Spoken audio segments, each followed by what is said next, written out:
Hello, my name is Eirik Lillebø Viken, and we are now at Alvastien Telste permaculture farm in Hardanger, west fjords of Norway. And this is the first land center in Norway. A fjord culture. It's built on the structure of the glacier that's been working the mountains here for many years. And when the ice is redrawing back into nothingness, it's the side will collapse, and this is the result of this. So you see everywhere here, it's built soil around stones for many years. And in this there is seeds of the old ancient deciduous forest. It's a very intensive forest culture, and it's also the thing we work with when we work with forest garden. We are seeing, designing out after these principles of the deciduous forest. So I always start here because this is a very good example for the thing I work a lot with, and that is the edges, using the edges. So this edge here is the edge between the sea or the fjord sea and the stones or the land. And here's a lot of niches, like we say in permaculture. It's niches is like the specialities of each each environment, we can say. So here you have the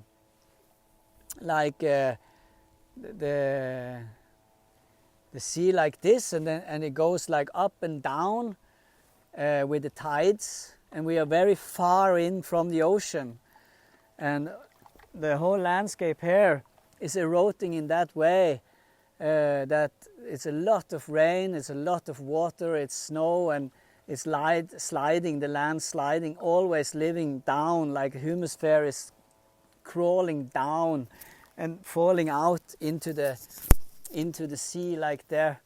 In here it's always, so between here is an intense situation. Here you have the seaweed, the brown chlorophyllene thing, and then up to there, and there the grass begins because the tree is holding. So here you have the swans coming in and eating here, and there is one bird that lives between, so it runs up and down with the waves, harvesting, and fish and many things.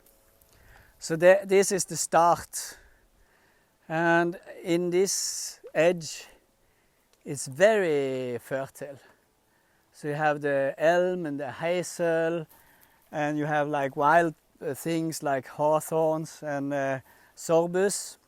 So you have like the eels coming from Sargasso in here, and the salmon, trout, and all of this going here. It's an extremely intensive ecosystem because of the edge between here and the mountain. So you can see over there, you see that is the edge, and it's like a very intense ecoculture. No fertilizers and no poisons, so it's only self-regulating. This is the beginning of the deciduous forest garden. So you have all the different layers and niches everywhere, and you're seeing that everything it's self-maintaining.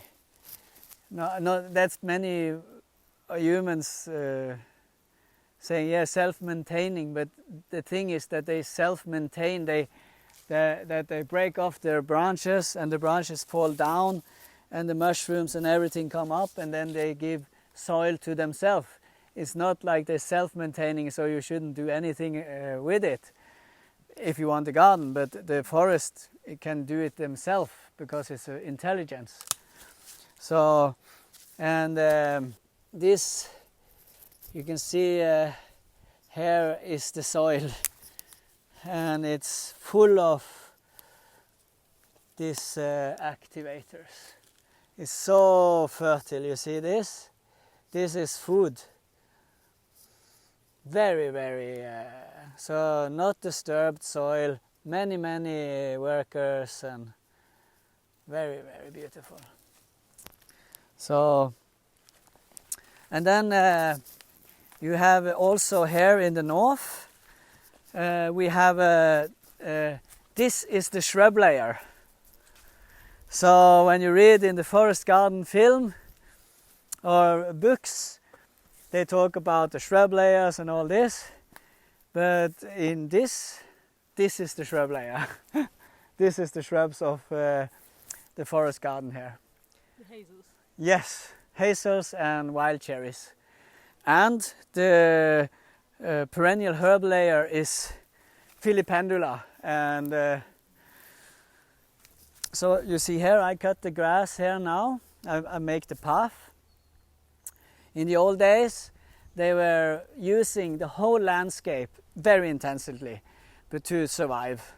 So they had fruits, they had cereals, they had vegetables like root vegetables, storing vegetables. They had cow, and they have goats and sheep, and maybe sometimes if they had a horse.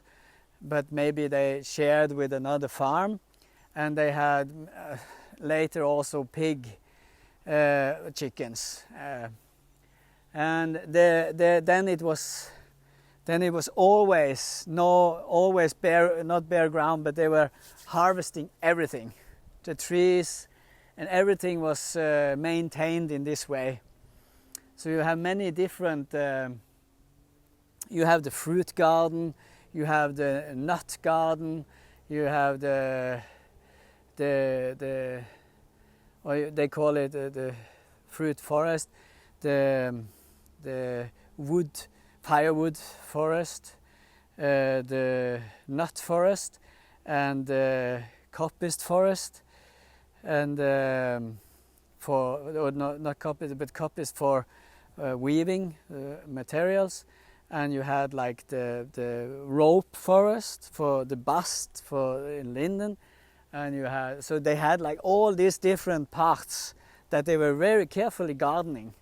So they were gardeners, Asian gardeners. They were gardening everything. And now you see here, I'm saving all this, everything. I don't want to disturb the landscape. So big diversity of insects. And if I go in here chopping down trees or disturbing the perennial layer here, it's a massacre. So this, so you see, if I do like coppicing here, and then these strong new rods coming out, it's easy to. It's really nice to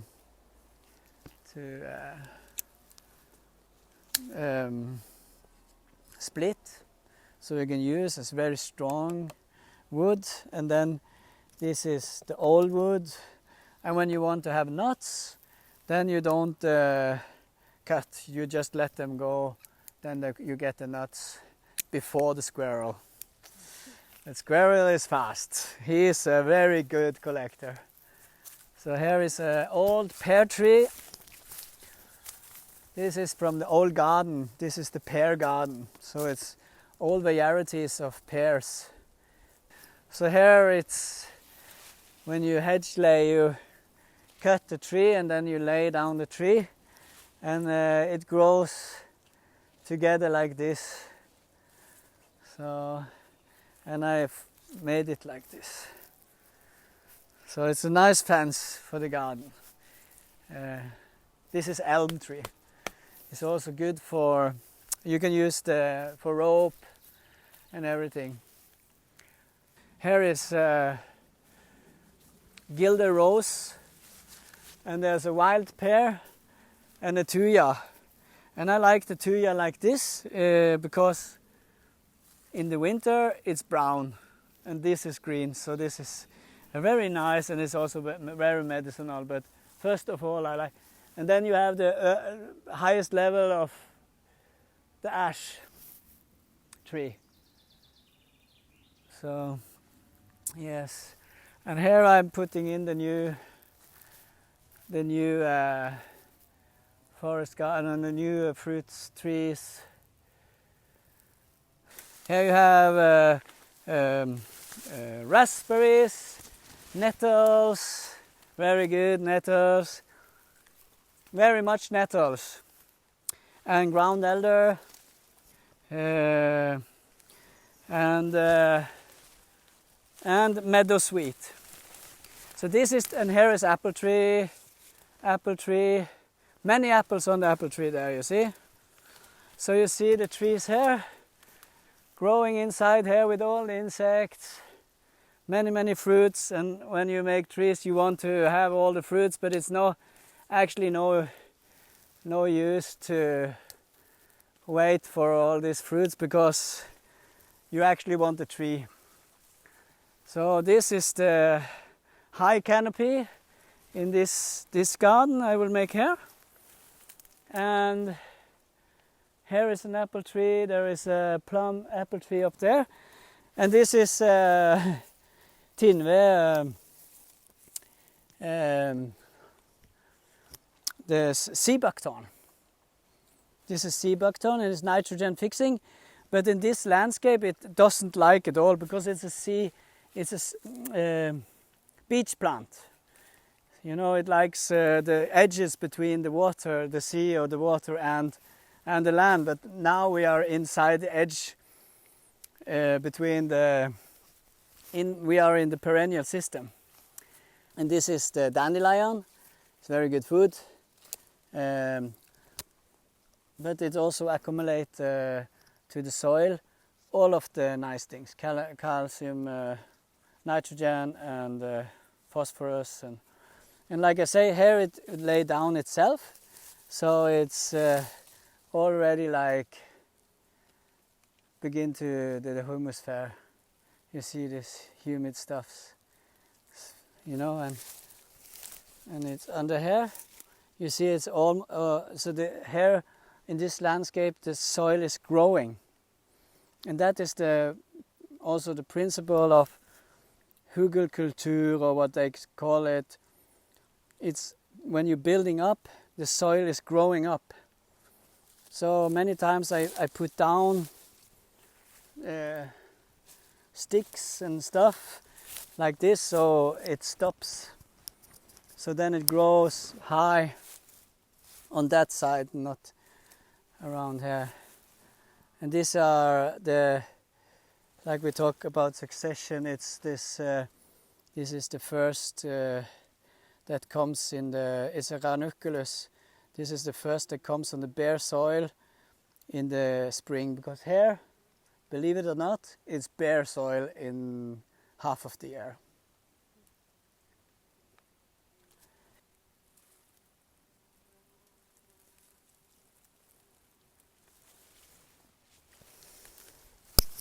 So I put in then apples, graft in pears. This is a pear. I graft in new varieties or old varieties, because I have much more belief in the old varieties than in the modern ones. So this is willow, and yes, and also in the forest garden, or in I don't have a food forest, I have a demonstration site. So this is a site, this forest garden is for the land. It's a land-based forest garden, because it's for the demonstration to show how a forest garden ecologic is. So we talk also about the shrub layer, and we have berries, fruits. This is for also for birds, for insects. And this is wild cherry, Prunus pardus. It's a little, could have a lot of like this disease. So it's not very, but it's also a shrub. And plums, this is a very good variety. It's also very important for me to put in things that I want. This is an old variety of pears. So that is maybe a little strange thing. It's like from Gotland. So this is my cultivated forest garden. So this area was the pear garden in the old big garden. There was big pear trees, so you see one of them there. So I begin with the tree layer here, with the plums and apples, and then let it grow for itself.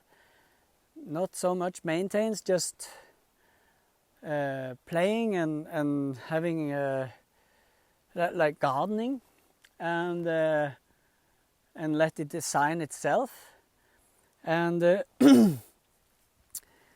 after a time like this is maybe like 15 years, things begins to really happen. So I chop and drop. I like, nettles is a very nice layer. These plants that are on the ground is very okay. And now lately, the last 5 years, it's been growing more natural or more wild, if you want to use that word. So this is wild plums. This is from seed. This is seed plums. So Fukuoka saying the biggest and the most religious experience you can have in forest gardening is when the forest garden is self-seeding. Then you know you are on something right. So this is very good plum, Prunus domestica, red ones. This also, it's probably a root shot from that. And so yeah, so this is the blackberries, so it's the shrub layer. And there is the higher shrub layer, like with the elderflower. And then you have plums as the top layer. And then here I have the bramble.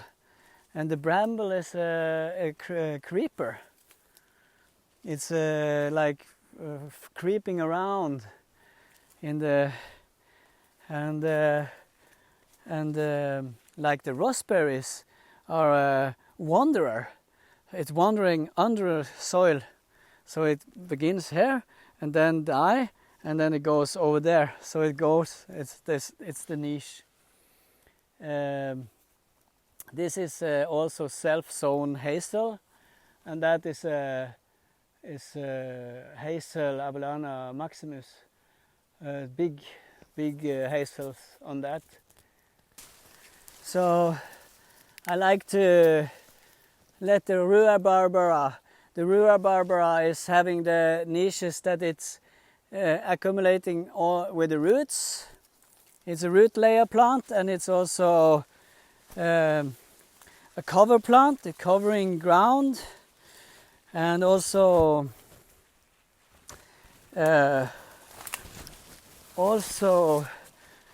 when you let it flower, the seeds are fantastic. Somebody have eaten it. And the flowers are attracting very special types of raw wasps that really loves this. So it's a very good thing when you want to have natural pesticides. And here you see the soil. Very nice. Very nice. this year, this last year with the climate changes and the global warming and everything, it's totally unstable climate. So the earth was very dry, and that's also why I'm not going in and doing anything, because it's always when I go down here in this dryness, it's always a little bit wet. The alchemilia will, in a way, getting the honey, the dough, the morning dough.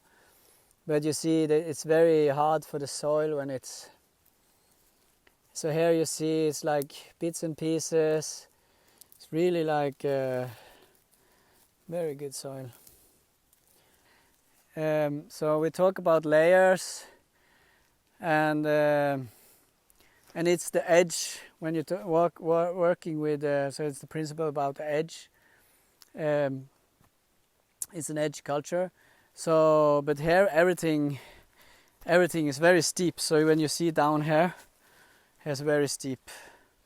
See straight down. So I don't know, when you're designing this, in a way you can see like this. It's more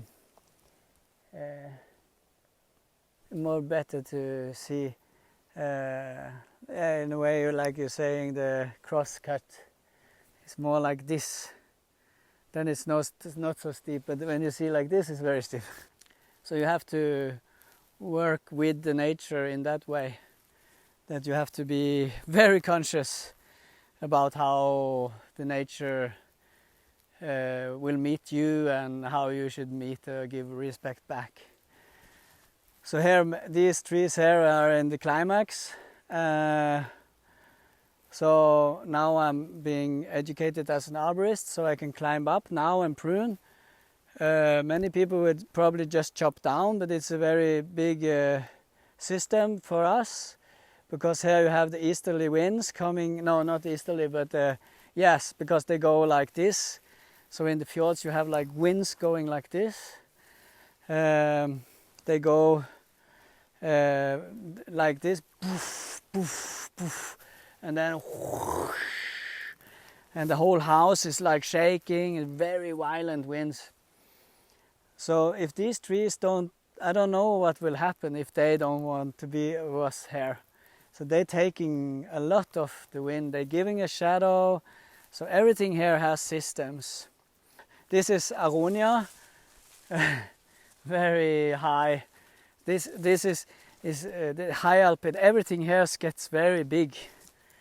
So because it's so fertile and so good climate. So now it's a little too early, but the principle, you know, this is a little too rough, but and then I just do like this. So under here is like very, very fertile soil. Very interesting. It's really dry. Many people say, oh yeah, it's raining a lot, but it's really dry. But look at this. This is the soil under ground elder. You know? So here is Valeriana. I love her. She's so beautiful. Very nice. This is glowing in the dark. And it's it's cold herb, silicium, and it gives light to the earth, under earth. It brings out light into the microorganism or to the living creatures under the ground. So here is my father's project. We were into a very good friend in the South Fjord, a real Hardanger place. The deep fjords of the Hardanger, and the mothers and grandmothers there was putting all these flowers into the wall, and my father was so inspired by this. So he have put all these plants. Yeah, look, this will come now. Very nice. This flowering now. Oh yes, here you see.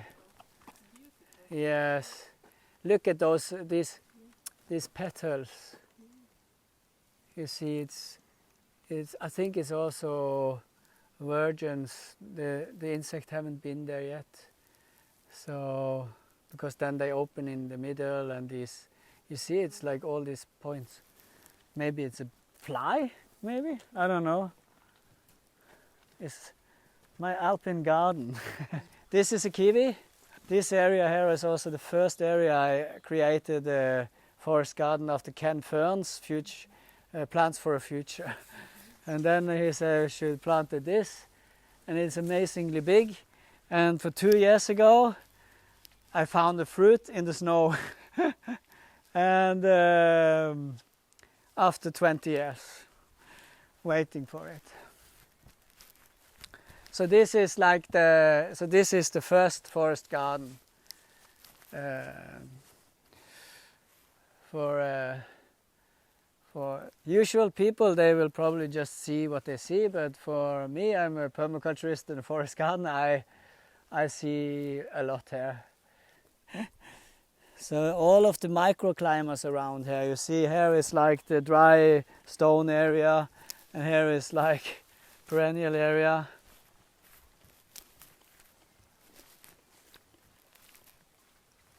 Wild roses, many wild roses, so it's a wild rose garden. So this is the nursery, all my apple trees, and these apple trees are all I lose the name on. I don't know, they are old, so this is my new forest garden. So I will just put that in everywhere now.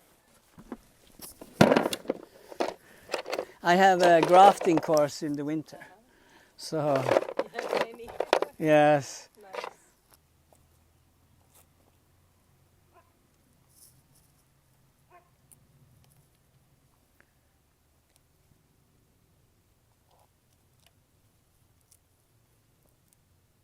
Yes. Here, see if we made it.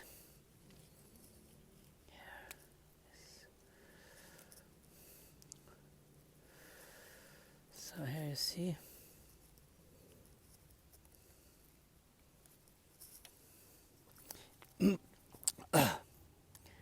Benny is the rootstock of a dwarf, so it's really. So here you see the colors. It's grow together very nicely. We have hosted PDC, 2 different PDC. I have had many forest garden courses, and also having like gatherings around seminal times, like now, like these times around celebration in the different Sabbats, or the 8 different Sabbats. We are also a center for integrating the local community to itself. Mm-hmm. Like you say, the traditional, so people here coming, and we can be the between edge between maybe the local weaver for handcraft, or maybe for a herbalist interest, the people can come here, and then we can go around, and I can talk to maybe this, I know this old woman or this old man, and I can go and talk and say they can come and be, doing different, what you call it, like education system in that way. And also I was thinking about immigrants and people, that we can be also the center for immigrants, so they can come here and go around and we can make food together, and we can get the local community to come and be with the immigrants, and then we can make a transition, like not collaboration, but integration between 2 different worlds. Yes. So So yeah, Land Center is absolutely a center for all of these different different connections. So yes, you're welcome, everybody, to come and live in the forest garden. That's my teaching, is how to live in a forest garden.